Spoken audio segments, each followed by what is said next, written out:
Well, hey, folks, welcome to another episode of Miyagi Mornings. It's going to be a bit of a mind-bending episode. It won't be as deep or emotional as yesterday, not for most people, maybe for some.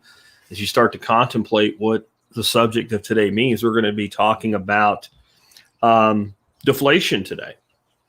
And we're also going to be talking about how just because you know something is coming doesn't mean that what might seem like the logical way to get ready for it or to survive it or to thrive during it is going to actually work.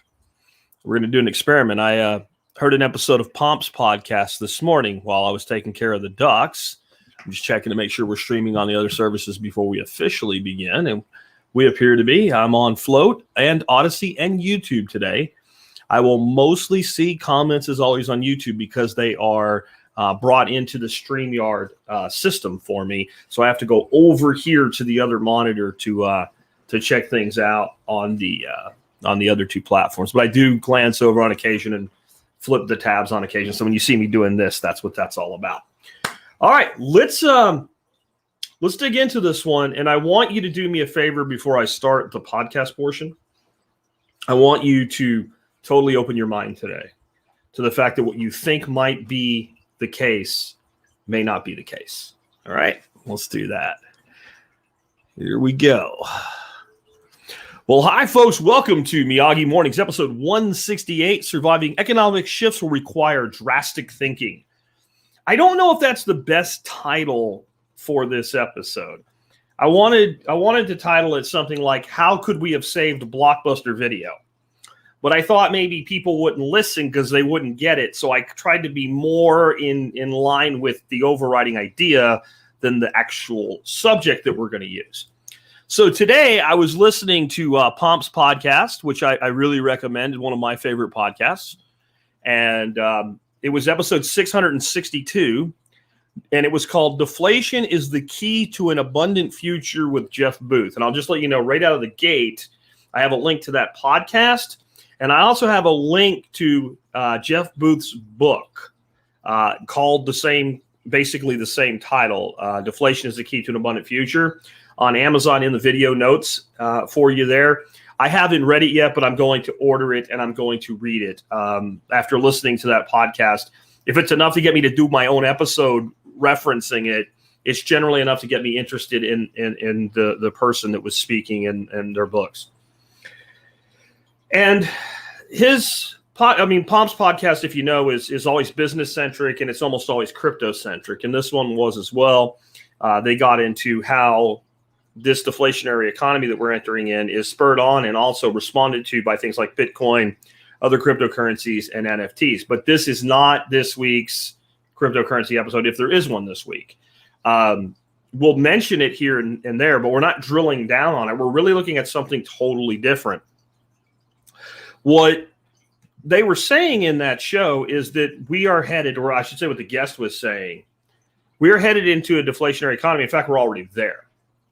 And that everything is pushing the economics of our society into deflation. And I know that this is why I said in my preamble today, try to suspend what you think you know is true before we get into this today. Because when you're sitting out there and you're saying, well, look at what the price of a ribeye steak is, or a pound of hamburger, or a gallon of gas, right? Or an AR-15, right? You're thinking this clown is an idiot. He's here telling me that we're experiencing deflation, but we are experiencing deflation. And we're experiencing deflation in some sectors and inflation in other sectors at the same time.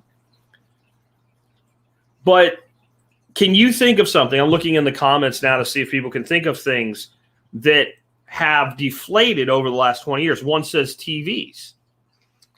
Interesting. Left Scene Adventures also says, "Be Kind Rewind deflated." Yeah, I know what he means. Like VCR tapes. They actually might have inflated because only hipsters want VCRs now, right? And oddly enough, we're going to talk about Blockbuster Video here. And it wasn't really rewind by the time we got to this. It was DVDs. But many things have deflated. And many things continue to deflate, and we don't even realize it. And we don't realize it, ironically, because of inflation. So I'm going to come back to this later. But I want you to think about this. The value of your labor has deflated. The value of human labor in general has deflated due to a variety of things over the last 20 years. The value of human labor has deflated, even people that got raises. If you're doing the same general labor, you're being paid less. And what hid it from you? Inflation. So I said we can have inflation and deflation at the same time. But I want to go back in time. I mean, I've talked to people that are like, man, if I would have known back in 2000 what would have happened to XYZ stock, I'd be rich today. And I'm like, really? Did you have any money back in 2000? Because you don't sound like you did. You have no money in 2021. You probably didn't have. So how would you have bought this stock back in Y2K if you don't have any money now, just because it was going to go up in value?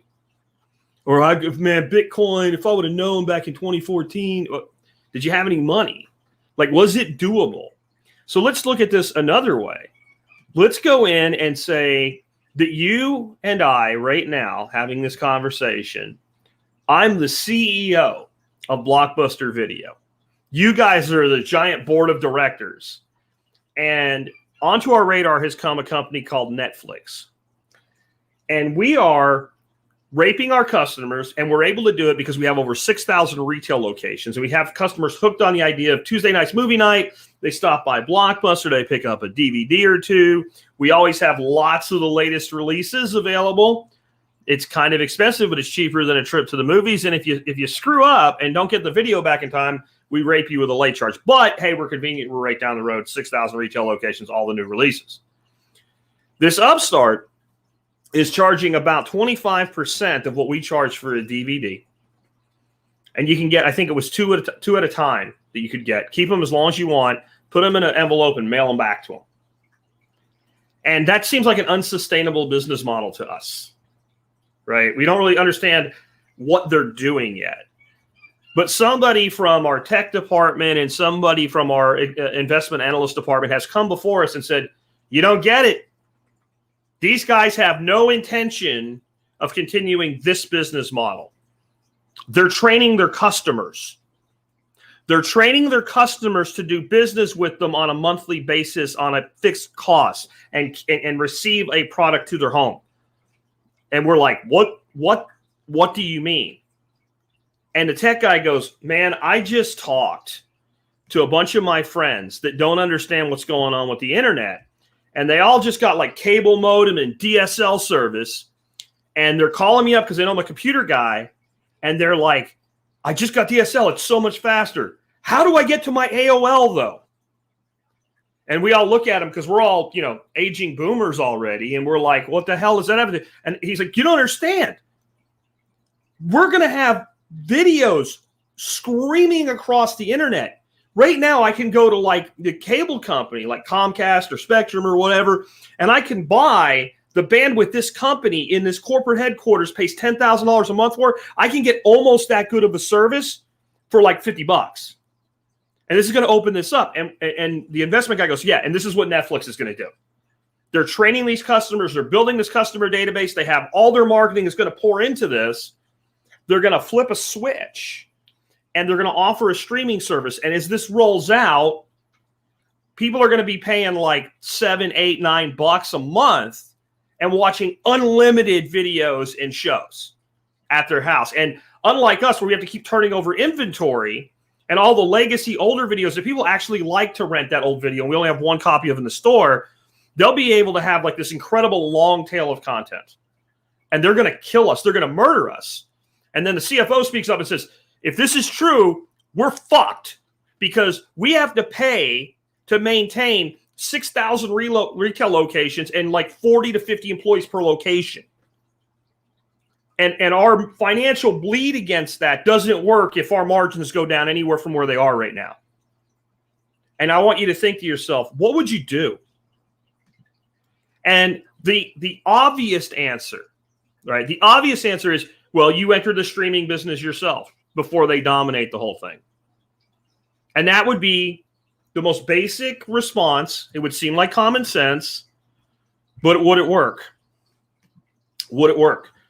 Where do you get the money to develop the technology and the resources to be able to compete with this model that's already on the way. And it's coming down on you like a freight train. In fact, Netflix is ready to go with it. Okay? Netflix is ready to roll. All they're waiting for is enough broadband penetration in the country to make it viable, and boom, they're going to flip the switch. They're going to hit every single person in their database with an offer. Maybe first month $4.99, and then it's $7.99 a month. And they've got the database, and you don't have the same type of a database. You have a mom or a pop who's pissed at you because they've been paying late fees on your shit. And you don't have money. All you have is real estate. But you have another problem. Anybody know what the other problem is? What's happening to malls and, in general, real estate in the brick and mortar business at this time? What's happening to strip malls, actual malls, all types of retail spaces at the same time that this is going on? This is, early 2000s. What's going on?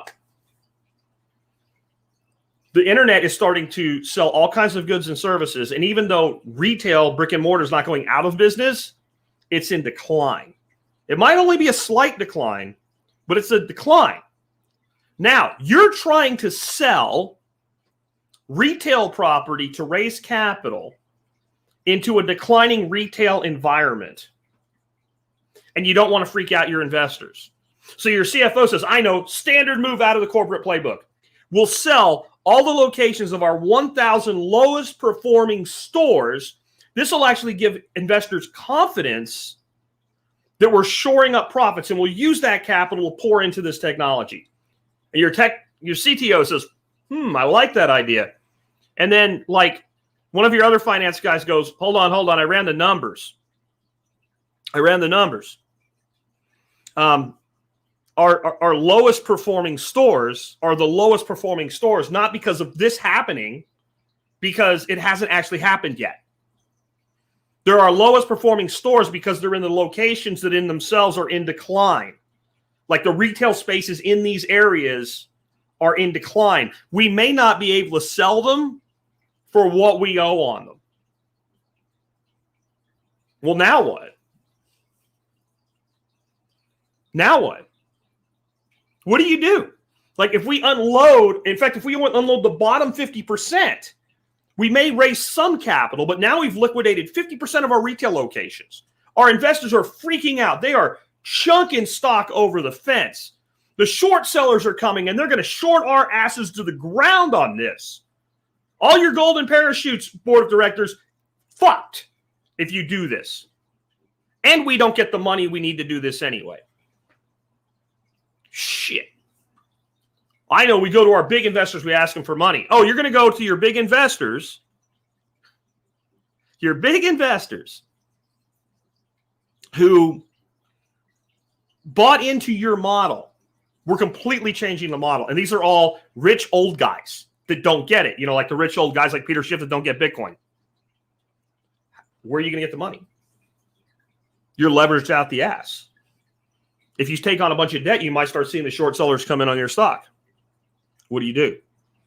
Ironically, what you probably need to do, and you need to figure out how to be very slick with your marketing around why you're doing it, you need to sell your top producing retail locations. Doesn't that sound fucking crazy? Your business model's in decline, and you're going to sell off your most profitable locations. Why would you do that? Why would you do that? Because you can get the most money for them. They're the locations that are still in demand. You actually have a massive amount of capital available. So you have to slowly liquidate, and you probably don't want your top, but you don't want your bottom, you don't want your middle, you kind of want your 70 percentiles. You start closing those locations, selling those locations off.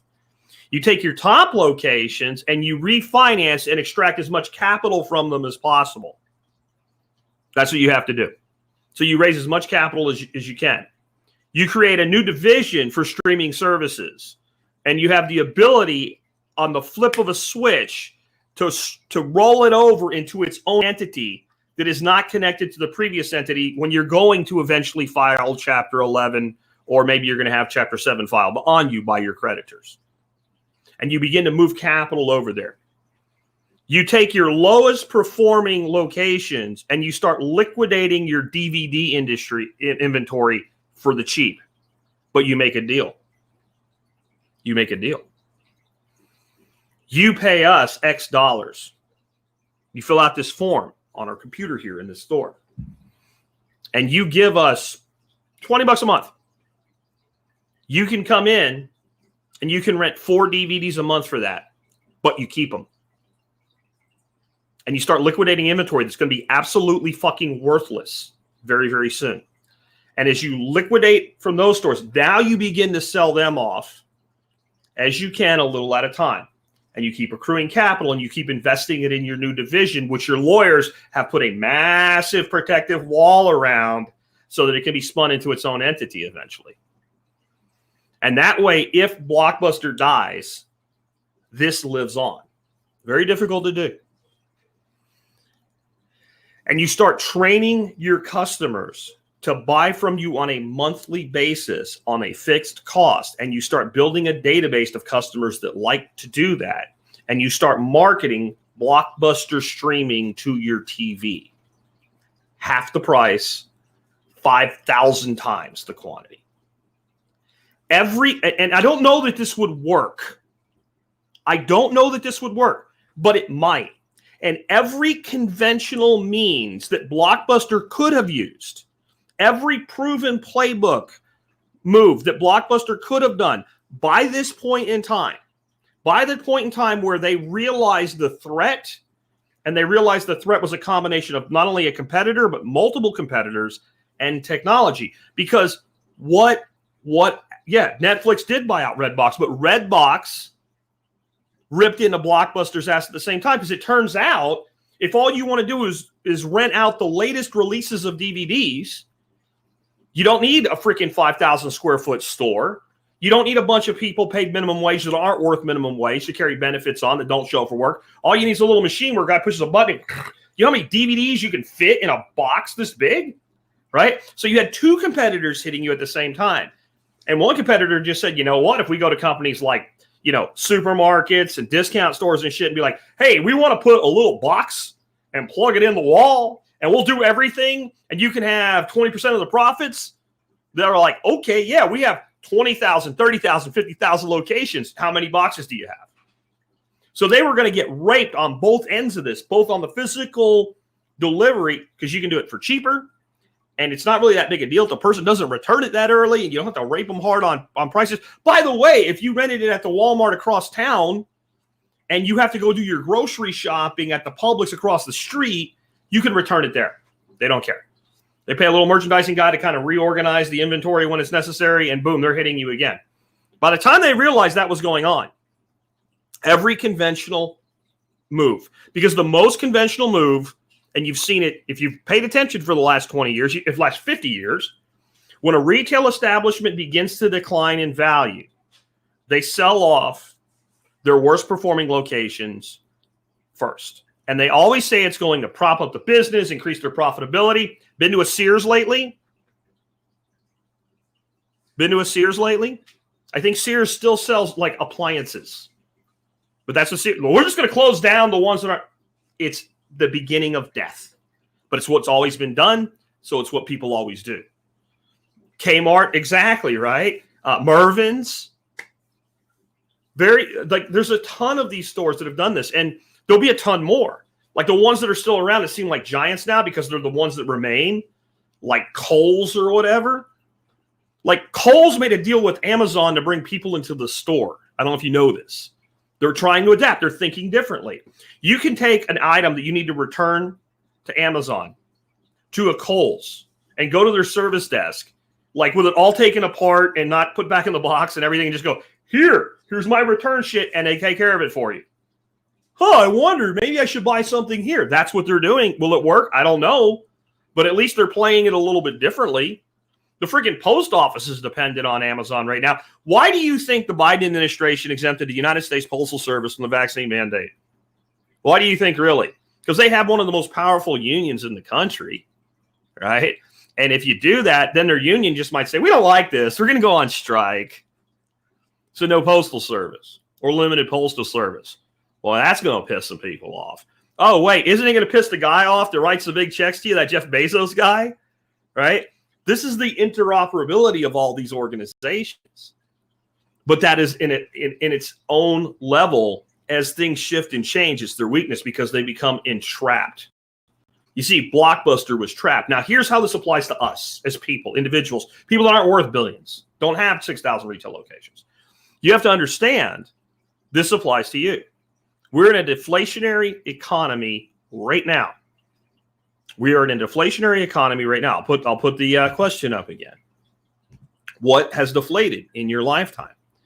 And a lot of people will say technology. Technology is the biggest one. It's the easiest one to recognize. I was thinking about upgrading the size of the screen on the TV in my workshop for the event this year that I run every year. It's a 65-inch screen right now. I was thinking about going to 75. Looked at the prices and said, I'll wait another year. People can get by with a 65 for one more year. So I know it's coming down. A 50-inch TV, like 10 years ago, was thousands of dollars. Today, tons of options under $500. And they're better. The worst ones made today are better than the best ones they made 10 years ago. But what else is deflating? Like I said, cannabis is deflating, right? Human labor. Human labor is deflating. What is deflating human labor? Technology, automation. Your human labor is worth less every year as more and more technology can do your job. It's not there won't be jobs for people. They'll pay less or there'll be a lot less of them. Meaning if we figure out to make this thing used to require 10,000 hours of human labor and that cost was X. Now to make this thing, maybe it requires 200 hours of human labor. Maybe we pay a lot more per hour for that human labor, but the prorated cost against the output has gone down. Meaning that the most valuable asset that most people have, in fact, what I would call the universal asset that people have, their labor, is in declining value. How are you going to deal with it? Start thinking about it. What else is in declining value? What is the number one asset that most people eventually obtain at least a piece of in their life? Right? Shelter. Your house. Oh, Jack, you're crazy now. Real estate, man. It's going up in value. What if we enter a phase where we hit kind of a cap on this runaway price of real estate, which I just covered on the podcast yesterday, where it starts to level off. But the greedy government, because, governments are never greedy, continue to push property taxes against the home. If your cost of servicing the home goes up higher than the value of the underlying asset, which most people are never able to truly realize the value of the underlying asset without being strategic investors, multiple locations, leveraging one property into another, rental, etc. Like if you're not doing that, the actual real value to you of your home will become deflationary while your income is becoming deflationary. And if you do the things that your grandfather taught you, work hard, save your money. Like I was taught literally in high school by teachers who meant well. The most value, because I had some like business classes and stuff like that. The most valuable thing you have is your labor, at least right now. And while you're young, you can work 2 jobs. You can work 3 jobs. You can work 2 full-time jobs, and you can work 1 side hustle. Like work. That's what you have. You have work. And it was at a time when they still believed that the amount of money we made in real dollars would continue to go up. It was right about that time that it actually began to go the other way. Old world thinking, new world problem, big problem. The people that have done well from my generation either got highly specialized, where we earned lots of money, we went into incentive-based compensation like sales, or something with structural bonuses where we got a piece of the pie, or we built something of our own. Everybody in my generation that just goes to work and does the job based on their labor is worse off than their parents if they had been at the kind of the same equal station in life. It's already the case. We're saying it's going to be the next generation doesn't have what their parents have. We're already there in real dollars, in real reality, when we look at the effect of the inflationary component of the economy against the deflation. And this is why things like cryptocurrency make sense, because they don't seem to make sense to the old guard. That's why people like Peter Schiff are like, there's no way, it doesn't make any sense. Old man yells at Bitcoin, right? Doesn't understand the technology. Doesn't understand you've built a deflationary currency for a economy evolving into a deflationary economy. What happens when you evolve into is probably a better way of putting it, a deflationary economy, a deflationary world, and you keep your money in an inflationary currency? In the words of Michael Saylor, the road to serfdom is working exponentially harder for a currency that is growing exponentially weaker. That does not mean cryptocurrency is your solution. And I'm going to say this again because I have to. 95% or more of cryptocurrencies are fundamentally worthless, garbage, bullshit. I call them kleptocurrencies, right? They're designed by a group of people to harvest your money and extract it. They're pump and dumps. One day, man, we're going to do this. No, you're not. 5% is still a lot of opportunity. But of that 5%, still a lot of those are going to lose. Yahoo built a great search engine. Nothing wrong with it. Doesn't make any money. Google makes all the money. So when you get past Bitcoin into these other altcoins, you're getting into a true, you're going from here is money to here is a technology battle. And you have to manage them differently in your mind. But then you have to look at other things. What are the things that will beat deflation other than crypto? I think real estate can. It has to be the right kind of real estate. It either has to be real estate that's not going to have massive increases on taxation, or real estate that uses other people's money to pay for it. Because you still have the underlying hard asset. If Blockbuster was made up of a bunch of franchisees that had paid for the underlying real estate, the franchisees would have gotten burned, but Blockbuster would have been okay. If they structured it right anyway. What else? See, I am in a deflationary business. This is a risk to my long-term wealth. One of the things that's deflating at the most rapid rate, which is kind of what movies and music is information. I'm in the information business.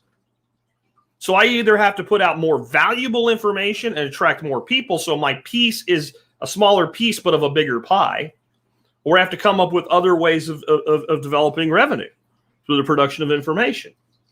I have to stay at the cutting edge of information. I have to stay at a point where I'm always stretching you. That's why you get pissed off at me. I have to stretch you a little bit so my information is differentiated. I can't be an aggregator, regurgitator, and survive today. Can't do it. If all I do is tell you the news with a different opinion, I might even go up faster in internet ratings and how many followers I get. But I'm not going to make any real long-term wealth that way, because the value of that information is more and more sources provided at a race to zero cost to the listener or the consumer is deflationary. So I have to figure out, how do I repurpose the income I have today into long-term assets that are deflationary assets, meaning they match the economy. Seems totally ridiculous. And deflationary asset isn't the right word. Assets designed for a deflationary economy. Bitcoin as a deflationary form of currency is perfectly designed for a deflationary economy. And this is the big thing to take away from this, and I want to end. The banks, the central banks, and the governments are fucked. There's no way out of this. They can't let it happen because the outstanding debt will crush them. But they can't stop it from happening because technology is evolving faster than the mind of a bureaucrat or a banker. Just like Blockbuster got destroyed And if you had gone back and explained to their board of directors the thought experiment we did today, the actual thing they needed to do to have a chance to make it, how many people think they would have ever done it? How many think they would have ever had the balls to realize, hey, we got this wrong. We need to do this crazy thing a bunch of YouTubers say we need to do. What's YouTube? Huh? Right? There's no way, even if you gave them, like if we did a better job than we did today, if we actually ran all the numbers, if we actually came up with a formula, if we actually figured out exactly which stores to sell on which days to which customers for how much money, they would have never done it. They were trapped with one way out, and the one way out, they would have refused to take it. That's the global banks today. That's the central banks today.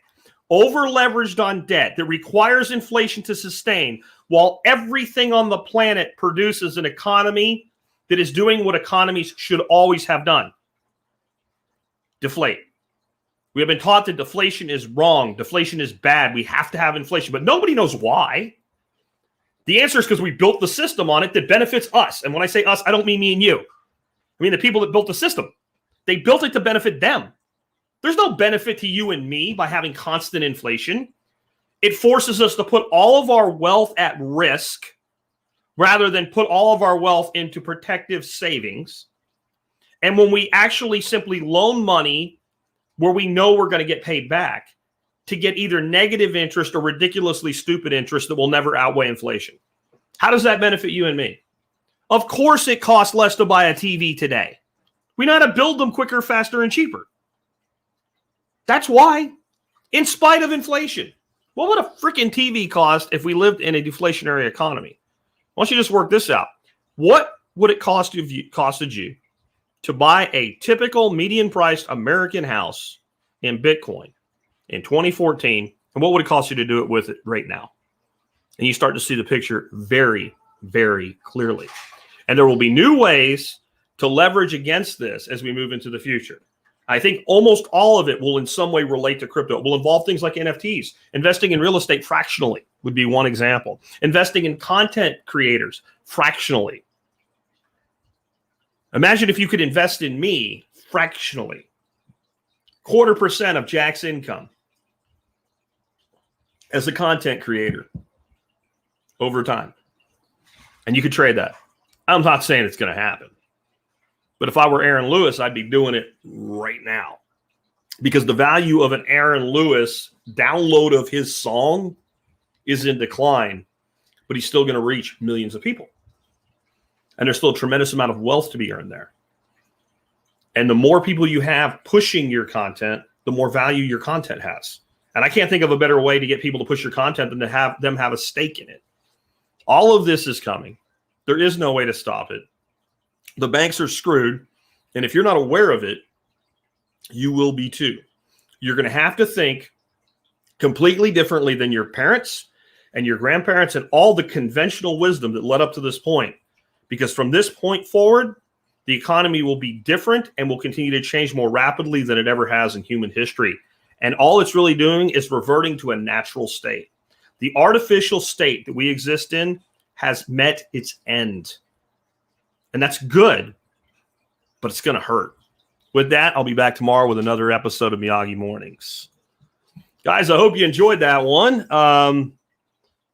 I got to get rolling pretty quick here, but I'll see if I can do a few things. XWS, bunch of words, letters, says, what are your thoughts on technology that has planned obsolescence, like Apple PC parts, et cetera? Yeah, I mean, that's one way they're sustaining their model in a deflationary economy where, you know, they want to sell a phone like this for what, a couple $1,000, $1,500, $1,200, whatever the next one's going to be.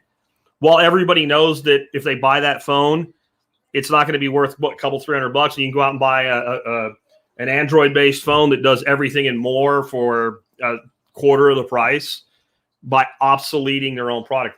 I hate the guy, but occasionally he says some things that are really intelligent about business. And he was better at designing shitty software than trying to convince you to get shots. But Bill Gates, probably the smartest thing that Bill Gates ever said, the only companies that will survive the modern era will obsolete their own products before their competitors do. By the way, he said that before Blockbuster went bankrupt. It was one of his very early books, actually, like early 90s book. I mean, Blockbuster hadn't even risen to its height yet. Isn't that exactly what happened to Blockbuster? Because they didn't obsolete their product. Their competitors did, and then they failed to survive. We're going to have to radically transform what we do. And, those of you that listen to me, that you're like young millennials and shit, that's why I say you have more opportunity than I ever will. You're like, but you already acquired wealth and this and that. Yeah, but I am the next generation of Peter Schiff, right? I'm the guy that right now I'm like, yeah, we got to do this and all this innovation and all. I'm almost 50 and I'm still there, but I'll reach that. We all do, right? Where I just, and I think if you are the average person, that age is in your 40s where that happens to you. And I think if you are the kind of person that really stretches yourself, like some of the people here were talking about using AOL Instant Messenger when they were in high school. I was using it when I was a 35-year-old professional. Maybe not that old, maybe 30-year-old professional, right? 28. Right? I was using LimeWire when a lot of you were like in 8th grade, like, cool, I can get music for free. And I was in my 30s.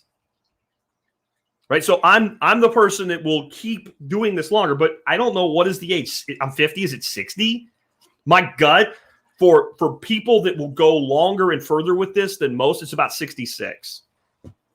And that's where they're just, I can't anymore. And I already see it. Like how long did it take me to get my ass on StreamYard and start streaming this content that I was making anyway? Because it was something I had to change.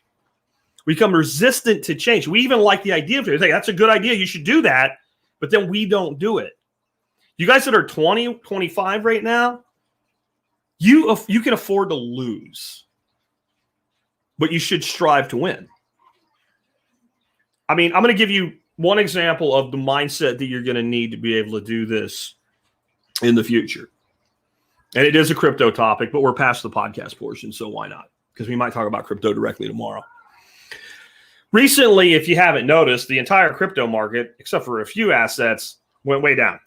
We had a big Bitcoin sell-off. We had a big Ethereum sell-off, and we had this big drop in the market. And a couple crypto assets went way up at the same time. One of those was the cryptocurrency that I hold a small amount of, called Algorand. And I've been a big fan of Algorand because they've been going out there and they've been landing deal after deal after deal after deal with real entities, real companies, real governments. I don't even like some of what they're doing for governments, but they're doing it. They're getting it done, right? I'm not going to not invest in Colt because they sell guns to the government, right? Because Colt's a good investment. So I'm looking at it that way. So one of the assets that went up when all the other assets went down was Algorand. And in my MeWe crypto group, I disclose what I did. I made 3 flips of Algorand over about a week. And I never got the exact top and I never got the exact bottom. I got like 80% to the top and 80% to the bottom. And I sold and I bought and I sold and I bought. And I did this with Algorand I'd been holding since it was trading for about 80 cents. So it was already up 300% when I sold it the first time at $2.40 something cents, right? Is where I sold it the first, like $2.42, I think, whatever. And I didn't sell all of it because what if it just ran away? Like, at times they run away. They just go. Ethereum had its breakout point. Bitcoin had its breakout point. And I don't even mean recently. I mean way, way back when they were super cheap and then they ran away and they just never really came all the way back. Well, okay, I still have 30% of my holdings, right? And I was able to do this 3 times and I ended up by the end of it with about 700 more Algorand than I started out with. And several people on that thread said, I'm not a day trader. I just hold long and wait. This isn't day trading. I have like a dozen assets that I hold, with most of it in Bitcoin and Ethereum, and then a pretty big chunk in Pirate Chain because it worked out so well. This is one asset of this dozen asset basket. But the most important thing, this is the unconventional thinking. When did I sell it? I didn't just sell it when it was up. I sold it, and this seems so counter to your gut, right? I sold it when everything else but a few others was down. Now that seems crazy. You have an asset that's outperforming when other assets are underperforming, and you sold that one. You mean like the best-selling Blockbuster outlets? But here was the reasoning. What's my worst-case scenario? On the first trade, I sell it, and I get a 300% gain on my money. Oh, darn. And it does run away. Well, I still have 30% in reserve. I've hedged. I've hedged not with leverage. I've hedged just by not being a pig. Not being a hog, I guess. Pigs get fed, hogs get slaughtered, right? Not being a hog. I'm going to sell 70%. And I buy it back and what have you. Let's say it ran away. What am I looking at now? A few $1,000s of windfall plus some underlying value? And what else am I looking at? What's a great big crosshair target on my screen right now? Bitcoin at $44,000. The worst case scenario was I would make 300% on my money and then buy discounted Bitcoin or Ethereum with it. That was the worst thing that could happen. And each of the other 2 times I did it, it was the worst thing that could happen. And then what happened was I got to a point where algo kept going down after I had bought it back. And then it kind of went up and it kind of got into this like sideways pattern. I went, you know what? Screw it. I don't like holding on exchanges. I'll take my 5% rewards for staking. And I moved it off the exchange. And if I feel like it's going to happen again, maybe I'll do it again. Maybe I'll do it with a different asset. But that's complete. That's not day trading. That's not high frequency trading. I didn't even have to be smart to do it. I just had to get into a point where I went, this is a play I can make where if I lose, I win. And if I win even more. When you have that opportunity, and you won't have it frequently, but when you recognize this opportunity, okay, I'll make 300% on my money. And then I either buy another asset at a discount or I buy the other asset back that I already had and I end up ahead. I have nothing to lose. And this is the problem. Most people, because they think conventionally, if I have nothing to lose, I should just not do it. That's actually how people's actions come out. I'm not saying everybody should do this. It takes a while to get to where you kind of have the pulse on things like this. And that you've built enough of a portfolio, and this can be done with stocks, right? This can be done with any asset that regularly trades. It's a fungible asset, not just crypto. But you're still thinking that way. Everything's down. This thing is up, and I make a lot of money if I sell it. I'm going to sell it. I'm going to have liquidity now. I'm going to have cash of some sort. In this case, USDT Tether, right? And then I have the opportunity to buy at a discount. And if I hold it, even if it stays up there, I never get the opportunity to buy anything at a discount. And it's just against our gut. All in, hold, 7 come 11, baby. People that think they're investors are gamblers. There was literally no gamble in what I did, but yet it was counter to what most people would think makes sense. Well, if you believe that, why didn't you sell all of it? Because then I can lose. Well, what happens if it ran away and it went up to $20? I still have 30% of my holdings. Now I make a shitload on that. And I take the other money and I buy something else at a discount. Or I wait patiently for another opportunity. And opportunities always come. But how many of you had opportunities, but nothing with which to capitalize on them? So I don't do that often. If you join the MeWe group, you'll see it when I do it. I think the last time I did it with Doge when all the morons started pumping Doge. I flipped that sucker 5 or 6 times between 2 cents and a dime. People are like, it went to $1. I don't care. My money's in Bitcoin. Fuck a dog coin. I'm not retarded. I'm like Elon Musk gave you guys an intelligence test, and people like me extracted your wealth, and you failed an IQ test. You can fail an IQ test. If you're holding Doge long, you did. You absolutely failed an IQ test. But it went up. So did everything else. You failed an IQ test. And people like me, when you're failing the IQ test, we're acquiring your wealth. It's not personal. There's the opportunity. Geez, I think I'll take it. Anyway, guys, I hope that makes sense to you. Don't buy the other dog coin either. Good Lord. I heard that Doge went up really high because Musk tweeted a picture of his freaking dog or some shit.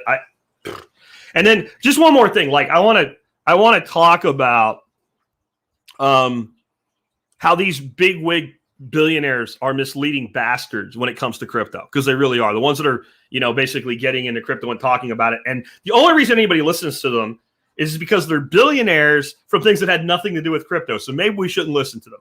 Like Mr. Cuban, right? Mark Cuban. And I actually met Mark Cuban in the past. I used to sell to Mark Cuban. I designed data centers for Mark Cuban back in the 90s. And I sold $1.5 million design project to Mark Cuban. So I know the guy. He's not a bad human being, but he's a bullshitter. And he bullshits in a lot of ways. One way he bullshits is he'll say, don't follow your passion. That's bad business advice. He wouldn't be a billionaire if he didn't follow his passion. His passion was basketball. He built AudioNet so that you could hear basketball games in places where you couldn't get there with radio access, because he wanted to listen to Indiana Pacers basketball driving around Dallas-Fort Worth. AudioNet turned into Broadcast. Broadcast got sold to Yahoo. Yahoo destroyed it. Not Mark's fault. It was a good company with a good business model. And he became worth $4 billion overnight by following his passion. So he's a bullshitter. He also says, I like Dogecoin. Dogecoin is good money. We take Dogecoin at Dallas Mavericks games. Well, that's nice. If you go to a Dallas Mavericks game and you buy yourself a cap and a churro and a beer, and you spend like $60 on overpriced shit at a Dallas Mavericks game, and you pay with your doggy coin, and that doggy coin goes to Dallas Mavericks Mark Cuban's elite ass Inc., do you think it stays Dogecoin for more than about 3.5 seconds? Do you think the Dallas Mavericks are holding Dogecoin? Do you think when you pay for a Dallas Mavericks ticket in Dogecoin, if they'll do that for you, that they keep Dogecoin? So when he says he likes Dogecoin, what he means is, I like money and I like your money. And if you want to use the Dogecoin network to send me your money, I'll take it that way. But he doesn't like Dogecoin. He's not sitting on $500,000 worth of doggy coin. And he's not ever going to, because he's full of shit. He doesn't really know what he's talking about when it comes to cryptocurrency. Not a cryptocurrency guy. He is a technology guy. You got to be careful with technology guys in crypto, because they don't understand the difference between crypto that is money, crypto that is currency, and crypto that is a technological asset.